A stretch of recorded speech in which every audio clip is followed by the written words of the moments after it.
నమస్కారం. ఈరోజు జూన్ 25, 2025 కొన్ని ముఖ్యమైన పరిణామాలను చూద్దాం. బ్యాంకింగ్, జాతీయ విధానాలు, అంతర్జాతీయ వార్తలు, క్రీడలు ఇలా చాలా ఉన్నాయి. అవును. ఈ సమాచారాన్ని బట్టి మన ఆర్థిక వ్యవస్థ, సమాజం, ప్రపంచంలో మన స్థానం ఎలా మారుతున్నాయో అర్థం చేసుకోవచ్చు. మొదలు పెడదామా? తప్పకుండా. ముందుగా ఆర్థిక రంగం. ఆదాయపు పన్ను శాఖ ఐఎఫ్ఎస్సి గురించి ఒక వార్త. ఓ, ఇంటర్నేషనల్ ఫైనాన్షియల్ సర్వీసెస్ సెంటర్ కదా? అవును. అక్కడి 7 వ్యాపార వర్గాలకు ఒక 17 రకాల చెల్లింపులపై టీడీఎస్ మినహాయింపు ఇచ్చారు. ఓ, ఇదెప్పటినుంచి? జులై 1, 2025 నుంచి. ఇది 10 ఏళ్లపాటు ఉంటుందట. ఆహా, ఇది ఐఎఫ్ఎస్సి యూనిట్లకు, ముఖ్యంగా ఎగుమతి చేసే సంస్థలకు మంచి బూస్ట్ ఇస్తుంది. అంటే భారతదేశంలో పన్ను పరిధిలోకి రాని ఆదాయంపై పన్ను భారం తగ్గుతుంది. కరెక్ట్. ఇక స్టార్టప్ల కోసం Razorpay X corporate card అని ఒకటి తెచ్చింది. దీని గురించి విన్నాను. 2 కోట్ల వరకు క్రెడిట్ అంట, అది పూచీకత్తు లేకుండా. ఇది ఎలా పనిచేస్తుందంటారు? ఇది స్టార్టప్లకు నిజంగా పెద్ద ఉపశమనం. వ్యవస్థాపకులు తమ సొంత క్రెడిట్ కార్డులపై ఆధారపడాల్సిన పనిలేదు. వ్యాపార ఖర్చులు, వ్యక్తిగత ఖర్చులు వేరువేరుగా చూసుకోవచ్చు. నిజమే, అది చాలా ముఖ్యం. సరే, డిజిటల్ చెల్లింపుల్లో ఎన్పీసీఐ ఇంకో అడుగు ముందుకేసింది. అంటే ఎన్ఎస్ఈహెచ్ 3.0 గురించా? అవును, అదే ఎన్ఎస్ఈహెచ్ 3.0 జులై మొదటి వారంలో మొదలవుతోందంటున్నారు. జీతాలు, ఈఎంఐలు, ఎస్ఐపీలు ఇవన్నీ వేగంగా ప్రాసెస్ అవుతాయట. ఇది డిజిటల్ చెల్లింపుల వ్యవస్థను ఇంకా బలోపేతం చేస్తోంది. లావాదేవీలు వేగంగా జరగడమే కాదు, బ్యాంకులకు రియల్ టైం పర్యవేక్షణ కూడా సులభమవుతోంది. సెల్ఫ్ సర్వీస్ ఆప్షన్లు కూడా ఉంటాయి. బావుంది. అలాగే ఆర్బీఐ కూడా ప్రాజెక్ట్ ఫైనాన్స్ రుణాల కోసం ఫైనల్ గైడ్లైన్స్ ఇచ్చింది. అవును, ఇది అక్టోబర్ 1, 2025 నుంచి అమల్లోకి వస్తుంది కదా? అవును, నిర్మాణంలో ఉన్న ప్రాజెక్టులకు ప్రొవిజనింగ్ అవసరాలు మారతాయి చెప్పారు. అంటే ప్రాజెక్టు స్టేజిని బట్టి ప్రొవిజనింగ్ మార్చడం అన్నమాట. కన్స్ట్రక్షన్ మొదట్లో ఎక్కువ, పూర్తయ్యాక తక్కువ. దీనివల్ల బ్యాంకుల ఆర్థిక స్థిరత్వం పెరుగుతుంది, లోన్ రిస్కులు తగ్గుతాయని ఆర్బీఐ ఆలోచన. సరే, పెట్టుబడిదారుల భద్రత కోసం సెబీ చెక్ అనే టూల్ తెచ్చింది. ఓ, ఇది దేనికి? యూపీఐ హ్యాండిల్స్, బ్యాంక్ ఖాతాలను వెరిఫై చేస్తుందట, మోసాలు తగ్గించడానికి. ఇది చాలా అవసరం ఇప్పుడు. డీప్ ఫేకులు, సైబర్ మోసాలు ఎక్కువయ్యాయి గదా. అంటే వెరిఫైడ్ యూపీఐ హ్యాండిల్స్ మాత్రమే వాడమని చెబుతున్నారా? అవును, అక్టోబర్ 1 నుంచి ఇది వస్తోంది.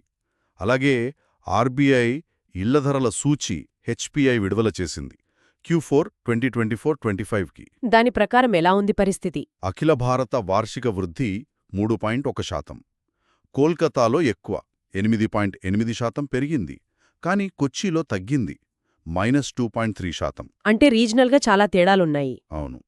ఇంకో విషయం, ఇండియా పోస్ట్ పేమెంట్స్ బ్యాంక్ IPPB-కి డిజిటల్ పేమెంట్స్ అవార్డ్ 2024-25 వచ్చింది. వాళ్ళు ఆర్థిక సేవలను బాగా విస్తరిస్తున్నారు కదా, మంచి గుర్తింపు. ఇక జాతీయ వార్తల వైపు వద్దాం. ఉత్తరప్రదేశ్లో నవ్య అనే కార్యక్రమం మొదలైంది.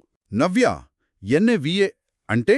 కౌమార బాలికలకు వృత్తి నైపుణ్య శిక్షణ ఇవ్వడానికి, ముఖ్యంగా 16-18 ఏళ్లవారికి. ఓ, ఇది వికసిత్ భారత్ 2047 లక్ష్యాలకు అనుగుణంగా ఉందన్నమాట.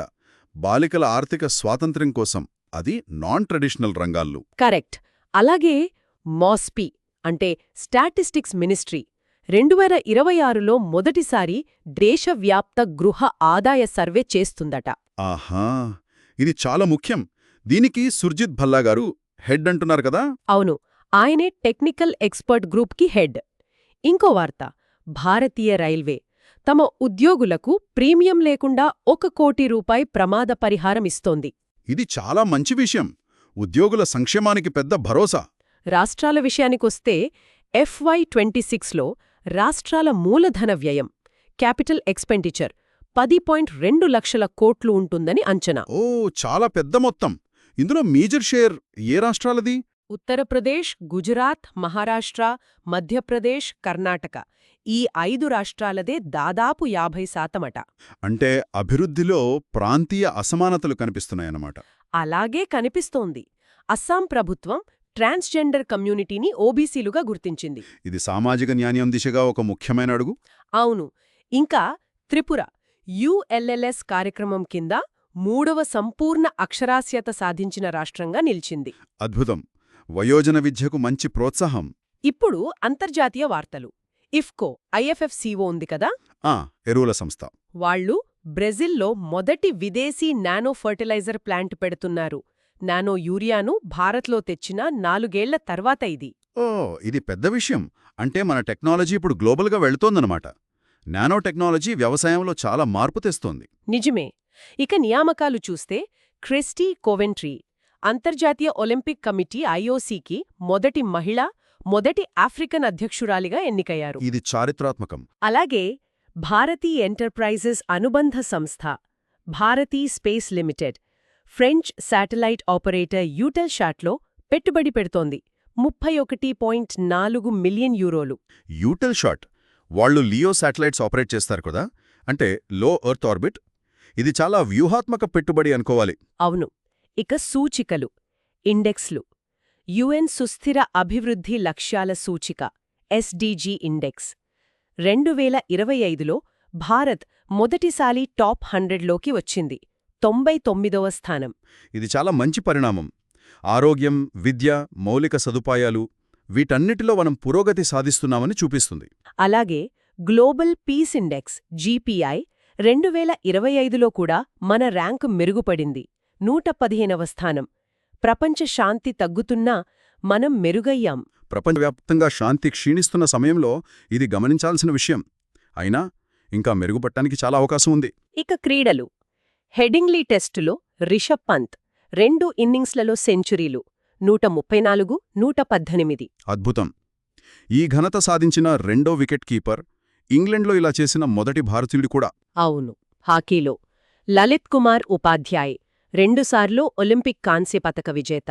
అంతర్జాతీయ హాకీ నుంచి రిటైర్ అయ్యారు. ఆయన సేవలు మరవలేనివి. భారత హాకీకి ఎంతో చేశారు. విచారకరమైన వార్త ఏంటంటే మాజీ cricketer left arm spinner Dilip Doshi 77 లండన్లో కన్నుమూశారు. ఓ, చాలా విచారకరం. క్రికెట్ ప్రపంచానికి తీరని లోటు.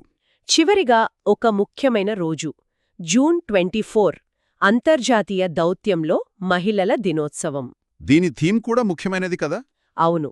2025 థీమ్ దౌత్యంలో మహిళల నాయకత్వానికున్న వ్యవస్థాగత అడ్డంకులను తొలగించటం. మంచి థీమ్. సో మొత్తంగా చూస్తే ఆర్థిక రంగంలో డిజిటలైజేషన్, నియంత్రణలు, ప్రభుత్వ పథకాలు, సామాజిక మార్పులు, అంతర్జాతీయంగా మన స్థానం మెరుగుపడటం ఇవన్నీ జరిగాయి. నిజమే. ఈ పరిణామాలన్నీ ఆసక్తికరంగా ఉన్నాయి. ఒకవైపు సాంకేతికత, ఆర్థిక చేరికపై దృష్టి ఉంది. మరోవైపు ఆదాయ అసమానతలు, సామాజిక న్యాయం వంటి సవాళ్లున్నాయి. ఈ అభివృద్ధి, ఈ మార్పులు అందరికీ సమానంగా అందుతున్నాయా? ఆర్థిక అంతరాలను తగ్గించడంలో ఇవి ఎంతవరకు సఫలమవుతాయి అనేది మనం ఆలోచిస్తూనే ఉండాలి.